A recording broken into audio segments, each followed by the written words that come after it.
Welcome to footballgameplan.com, where football makes sense. I'm Emory Hunt, the czar of the playbook.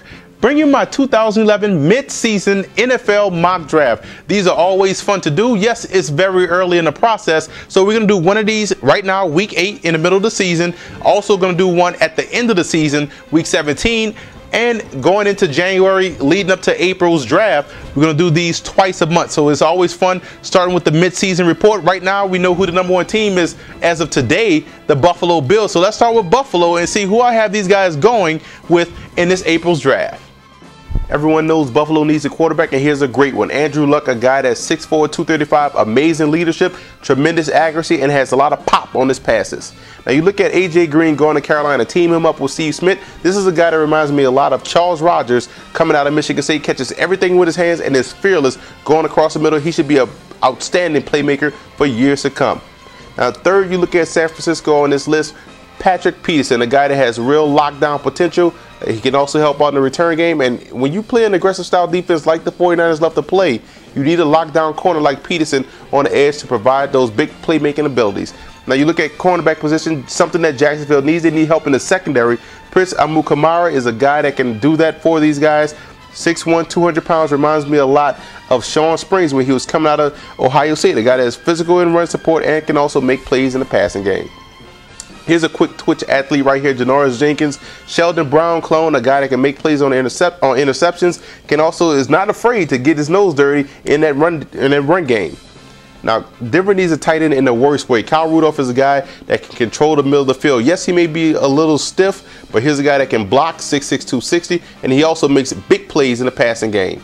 Now, you look at Rahim Moore. Here's a guy that 13 interceptions as a sophomore, already on pace to get 10 this year. So this guy is a true ball hawk.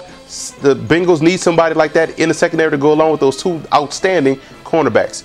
Now imagine if the Browns had a talented wide receiver. Here's Julio Jones, a guy that's a true playmaker, big, physical, a true #1. They need someone like that in Cleveland. That's why I have him going to the Browns.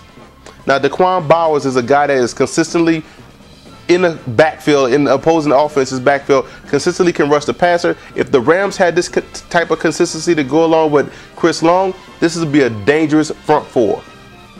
Now you look at Aaron Williams, a guy that's 6'1", 190 out of Texas. You know he has ball skills. You know he is quick twitch athlete. Here's a guy right here you see against Nebraska against another talented wide receiver, Paul. Now it's Paul, but ball skills go up and get at his highest point. That's how you play cornerback. Anthony Costanzo is a desperate need for the Bears. A guy that's a left tackle, athletic. He's not as big. He's not as strong at the point of attack. You see him against Robert Quinn. And yes, Quinn has some outstanding plays in his game. But this is a guy, Costanzo, that could be your left tackle for many, many years. Now you look at Cameron Haywood. Here's a guy that could play the 5 technique in the 3-4, or he could play the back end in the 4-3. But going to the Patriots, here's a guy that's a Richard Seymour clone. Can make a lot of plays in the backfield, and you know he's Iron-Haired Hayward's son. Allen Bailey is a guy that's unique. He can play D-end or D-tackle. That's why I have him going to the Cowboys. Fast athlete, a guy that can make plays behind the line of scrimmage and can get to the quarterback in a hurry. You see he gets Wake Forest, bang, right there, get to the quarterback. He makes plays like that consistently all year long. Now here's a guy I really like, Ryan Kerrigan, a guy that's unblockable, that lives in the backfield. You team him up with those 2 young D tackles in Tampa. Now you have a formidable front four that will cause offenses problems week in, week out. Right here, Mark Barron is a guy that's a safety from Alabama. Being coached by Nick Saban, you know he's aggressive, you know he's smart. This is something the Vikings need back there in the secondary, because Madieu Williams is a guy that's struggling at the safety spot. Barron is a guy that come in and start right away. Now you look at Michael Floyd. He's 6'3", 220. You know the Redskins need a true #1 wide receiver. Santana Moss is guys that are getting older. They need another guy to complement Moss, especially when you have McNabb back there to throw him the football. Surprise pick of the first round, Mark Ingram going to the Dolphins. The Dolphins are going to lose one of those 2 talented tailbacks they have in Ronnie Brown and Ricky Williams next year. So they need a back like Mark Ingram that's consistent, quick feet, doesn't fumble, and the guy that can take it the distance. Now, Robert Quinn is a guy that can play in the 3-4 or in the 4-3. 6'5", 270. You can line him up as that rush in the 3-4 or a 5 technique. This is a guy that's athletic, lives in the backfield. You see right here against Virginia, a guy that's sneaky quick and has the long arms that you need at a defensive end position. Marcel Darius is a guy that's much needed in Houston. Defensive tackle is a problem right now for the Texans, and if they can get a guy like Darius that has strong at the point of attack and can live in the backfield. We keep saying that because that is so true, especially when you're talking about Darius. Staying with his teammate Dante Hightower, I believe the Titans need a linebacker. Losing Bullock was crucial. If you get a guy like Hightower in your backfield, he's a true leader, a guy that picked up right where McLean left off. Greg Romeus is a guy that is a terror coming off the edge. Seahawks need pass rush outside of Red Bryant, so you bring in a guy like Romeus who also has great closing speed. You see right here just dominating quarterbacks in the Big East and throughout the country. Now here's a guy that's Von Miller, 17.5 sacks last season, a guy that is just a straight speed rusher. You team him up with Tamba Ali in Kansas City and nobody will be able to pass the football or run the football to the outside, because this is the type of guy that can cause problems each and every week throughout the game. Saints need the outside linebacker. Here's right here, Akeem Ayers, guy that can sift through traffic, can come down the line of scrimmage and make big plays, and is a true hitter. You see right here coming down from the right linebacker side, bang, hit the running back, get down. That's the type of playmaker you need in New Orleans on defense. Derek Sherrod is a guy that's rising up the draft boards. Big tackle, big mammoth tackle, 6'6", 295, 300 pounds. A guy that's going to anchor that left side for Tom Brady.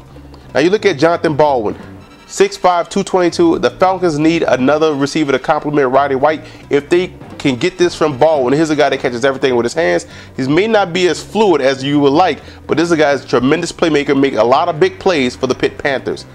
Nice cornerback right here, 5'11", 190. Brandon Harris, a guy that they need in Philly, a guy that can come up and run support. And you see right here against Georgia Tech, Baby Thomas go up, no sorry, not Baby Thomas, go up and make the big plays on receivers. Adrian Claiborne is a guy that's fallen in the draft, but he reminds me a lot of Charles Grant that used to play for the Saints. A guy that's physical, he can play the run, he can also rush the passer. See right here, boom, get off the block, get off that block, go down the line, make the tackle on the option. That's something that the defensive ends need talent to do. Interior defensive line is important for the coach. Stephen Paillet is a guy that can cause that problem. You see right here is unblockable against Oregon. That's a fast defense, so you know his read and recognition skills are keen. One of my favorite players in the draft, the best running back in the draft, I believe, Kendall Hunter, a guy that has speed, 5'8", 200 pounds, 4'3" speed, and has the suddenness that is uncanny. You can't coach this type of suddenness, and this guy can break tackles. It's a true bell cow back, almost 1,500 yards this year at Oklahoma State. DeAndre McDaniel is a guy that's a ball hawk back in the secondary, 6'1", 210. He would fit nicely aside Ed Reed as he learns the position, but this is a guy that's a great playmaker for Clemson and can make big plays in the run defense department. Greg Jones, another one of my favorite players, linebacker extraordinaire. The Giants need that help, especially in the middle. Greg Jones is a guy that's going to play at least 10 to 15 years in the NFL, especially at a high level. Outstanding linebacker. Reed plays downhill and is an outstanding playmaker for the Spartans. Steelers need cornerback help. Jimmy Smith is a guy, 6'3", 200 pounds, that make a lot of plays. 6'2", 190, I'm sorry, but this is a guy that's athletic. He can catch the football with his hands, and when you play an aggressive style defense like the Steelers do, like we say about other players, you have to have the ability to make plays on the ball, and Smith has that. Mike Pouncey is a guy that can go to the Raiders. I think interior offensive line is a problem spot for the Raiders. Cooper Carlisle is struggling. Pouncey in the second round, because the Raiders don't have a first round pick, is where you can get a guy like him in the draft. Now stay tuned for more of our mock draft and prospect rankings coming up throughout the season. This was fun. I'm out of breath. You guys have a great evening, and continue to watch Football Game Plan at our YouTube channel at youtube.com/footballgameplan.